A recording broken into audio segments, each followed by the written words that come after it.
नमस्कार बच्चों, Rajput coaching centre में आपका स्वागत है। देखिए, हम शुरू करते हैं क्लास 9th और 10th class, lesson 1 physics, lesson 1 प्रकाश, परावर्तन तथा अपवर्तन। तो देखिए प्यारे बच्चों, कल हमने फोकस दूरी हेडिंग डलवाया था। आज स्टार्ट करते हैं फोकस दूरी। देखिए फोकस दूरी क्या है। देखिए दर्पण के, ये हमने दर्पण बनाया, दर्पण के ध्रुव P से मुख्य फोकस तक की दूरी को फोकस दूरी कहते हैं। इसे छोटे एफ से प्रदर्शित करते हैं। मुख्य फोकस को हमने बड़े एफ से प्रदर्शित कराया था क्योंकि ये एक बिंदु है, और फोकस दूरी को हम छोटे एफ से प्रदर्शित करेंगे, ये फोकस दूरी है। तो आइए हेडिंग डालते हैं, फोकस दूरी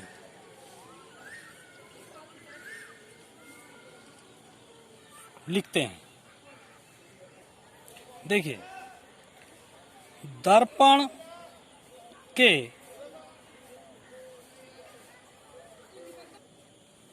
ध्रुव तथा मुख्य फोकस के बीच की दूरी को फोकस दूरी कहते हैं। इसे F से प्रदर्शित करते हैं। देखिए अगला पॉइंट हमारा आता है द्वारक। दर्पण का द्वारक, द्वारक इसको क्या कहते हैं। देखिए जैसे ये दर्पण है, दर्पण का जो परावर्तक तल है इसे दर्पण का द्वारक कहते हैं। परावर्तक तल के व्यास को, ये दर्पण के परावर्तक तल के व्यास को दर्पण का द्वारक कहते हैं। आइए इसकी परिभाषा लिखते हैं। देखिए, दर्पण के परावर्तक तल के व्यास को दर्पण का द्वारक कहते हैं। ये आपके पॉइंट जो थे, तथ्य ये कंप्लीट हुए। आपका क्वेश्चन बनता है, दर्पण की वक्रता देखिए, दर्पण की वक्रता त्रिज्या r तथा फोकस दूरी में क्या संबंध है। तो यानी कि r और f में संबंध ज्ञात करना। r और f में संबंध लिखना है, क्या है। तो मैंने आपको बताया था। देखिए जैसे ये दर्पण है और ये हमने मुख्य अक्ष खींची, ये C है वक्रता केंद्र, ये P है, और इसके बीचों बीच में जो बनता है ये मुख्य फोकस होता है। तो यहाँ की दूरी को तो कहते हैं फोकस दूरी, और यहाँ से यहाँ तक की दूरी को कहते हैं वक्रता त्रिज्या r। तो आप देखेंगे कि वक्रता त्रिज्या r जो है वो फोकस दूरी से कितना है, दुगना है, या फोकस दूरी कितना है, वो वक्रता त्रिज्या से आधा है। तो यही संबंध है इसमें कि वक्रता त्रिज्या जो है वो r f से दुगनी होती है, यानी कि r बराबर f का दुगना। इस तरह से इसका संबंध लिखेंगे। तो आइए लिखते हैं। तो देखिए, यदि दर्पण की वक्रता त्रिज्या r तथा फोकस दूरी f हो तो तब वक्रता त्रिज्या बराबर 2 गुणा फोकस दूरी, यानी फोकस दूरी का दुगना। तो वक्रता त्रिज्या को r से प्रदर्शित करते हैं, 2 ऐसे ही आ गया। फोकस दूरी को f से प्रदर्शित करते हैं, ये एक संबंध ये आ गया। या दूसरी भाषा में f बराबर करेंगे तो r/2। ये वक्रता त्रिज्या और फोकस दूरी f में संबंध है। देखिए अगला क्वेश्चन है, गोलीय दर्पणों पर प्रतिबिंब खींचना। प्रतिबिंब किस प्रकार से खींचे जाते हैं, प्रतिबिंब खींचने के नियम लिखेंगे हम। तो गोलीय दर्पणों पर प्रतिबिंब खींचने के नियम लिखिए, ये क्वेश्चन है। तो देखिए, गोलीय दर्पणों पर प्रतिबिंब खींचने के नियम तो हम जानते हैं, गोलीय दर्पणों पर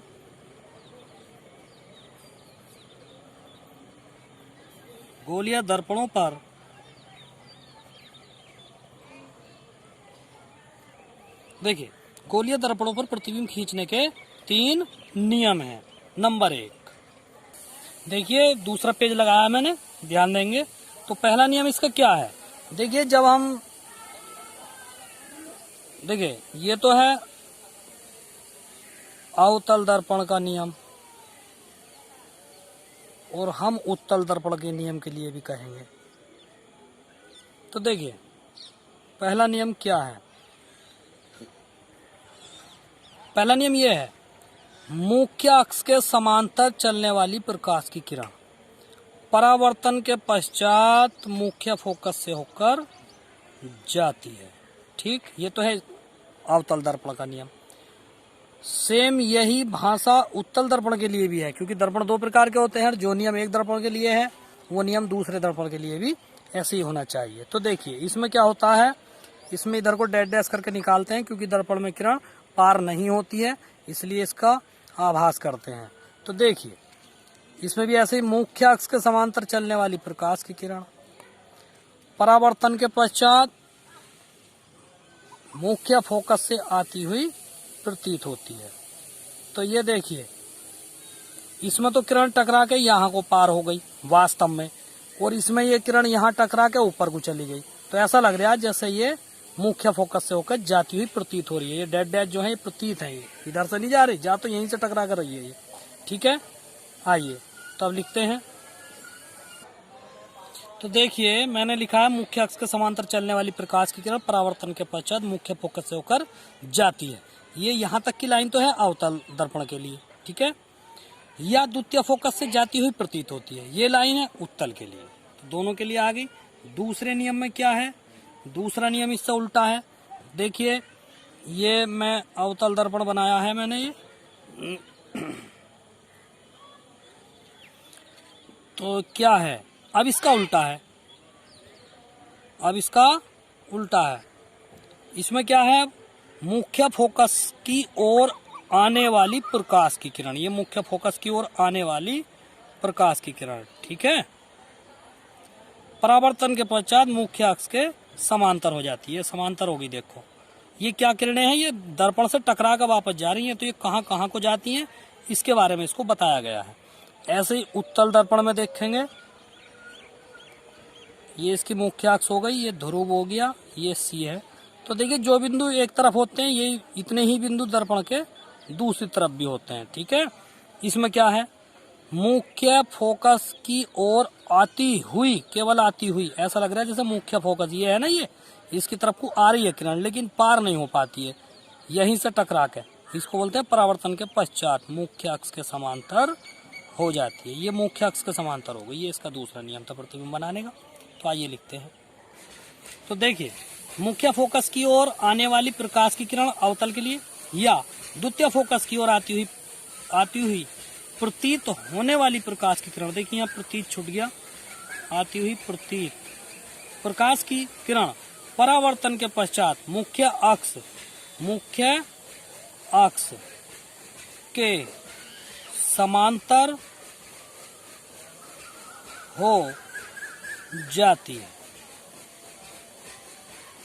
ये पूरा हुआ। देखिए इसका तीसरा नियम देखिए, जैसे ये अवतल दर्पण है, ये इसकी मुख्य अक्ष हुई, ये इसका पी हुआ, ये सी हुआ, ये एफ हो गया। तो इसमें क्या है, देखिए इसमें वक्रता केंद्र का रोल है आपके, वक्रता केंद्र की ओर आने वाली प्रकाश की किरण, या ये P हो गया, ये द्वितीय फोकस है, ये C, इधर भी F, इधर भी C। वक्रता केंद्र की ओर आती हुई प्रतीत होने वाली प्रकाश की किरण बिना विचलित हुए अपने ही मार्ग पर वापस लौट जाती है। ये वो कंडीशन है जब बैटरी आप सीधी मारेंगे तो उसकी लाइट तुम्हारे ऊपर ही वापस आएगी। जब दर्पण के सामने खड़े होकर आप बैटरी को सीधी चालू करेंगे उसको, तो उसका जो लाइट है वापस में आपके ऊपर ही आएगी, कहीं कोई विचलित नहीं होगी, ठीक है। तो लिखते हैं,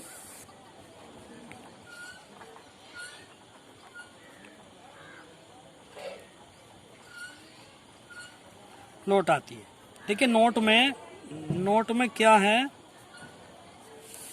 नोट में यह है कि प्रतिबिंब खींचने के लिए कोई से भी दो नियम एक साथ आप लागू कर सकते हैं। प्रतिबिंब खींचने के लिए किन्हीं दो नियमों को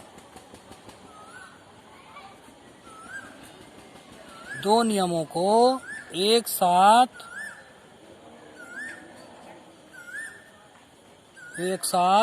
लागू कीजिए। अगला क्वेश्चन है आपका, प्रतिबिंब से आप क्या समझते हैं, यह कितने प्रकार का होता है।